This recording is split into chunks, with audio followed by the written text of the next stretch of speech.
दोस्तों, आज मैं तुम्हें एक कहानी सुनाने जा रहा हूँ जो हमें सिखाएगी कि दूसरों की नकल करके हम कुछ खास हासिल नहीं कर सकते हैं। तो ध्यान से सुनो। एक छोटे से गांव में मोहित नाम का एक लड़का रहता था। वह बहुत तेज और बुद्धिमान था, लेकिन उसमें एक आदत थी जो उसे आगे बढ़ने से रोक रही थी। मोहित हमेशा सोचता था कि मेहनत क्यों करनी जब दूसरों की नकल करके काम आसानी से किया जा सकता है। उसे लगता था कि नकल करना सबसे आसान तरीका है और इसी आदत ने उसे कई बार मुसीबत में डाला। एक दिन स्कूल में वार्षिक परीक्षा आई।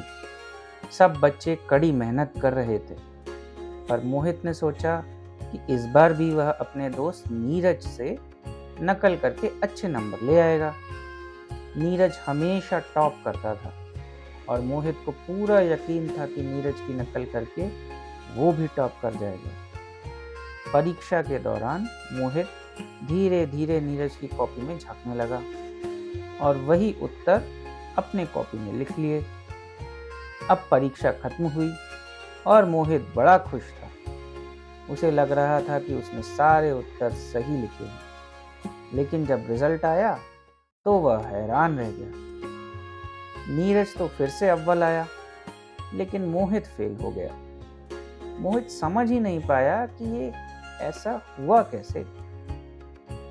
तभी उसके शिक्षक ने बताया कि इस बार परीक्षा में सब बच्चों को अलग अलग प्रश्न पत्र दिए गए थे। यह सुनकर मोहित को अपनी गलती का एहसास हुआ।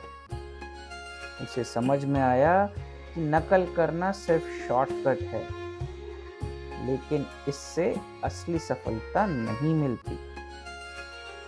इसके बाद मोहित ने एक और सबक अपने पिता से सीखा।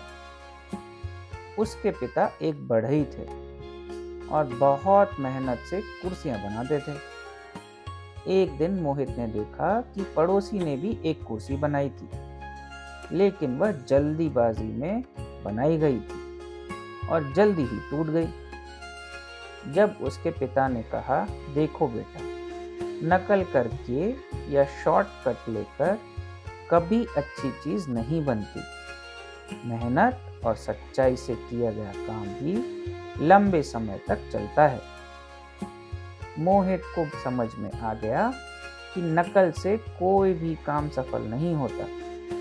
उसने बड़ी मेहनत से पढ़ाई शुरू कर दी और अगली परीक्षा में न केवल पास हुआ बल्कि अच्छे नंबरों से पास हुआ। अब वह जान गया था कि असली सफलता मेहनत से मिलती है, ना कि दूसरों की नकल से। तो याद रखना, नकल करना आसान तो हो सकता है, लेकिन अपनी खुशी और गर्व अपनी मेहनत से ही होता है। नकल से हमें सिर्फ अस्थायी सफलता मिलती है, लेकिन ईमानदारी और मेहनत से हम जिंदगी में सच्ची और स्थायी सफलता हासिल कर सकते हैं।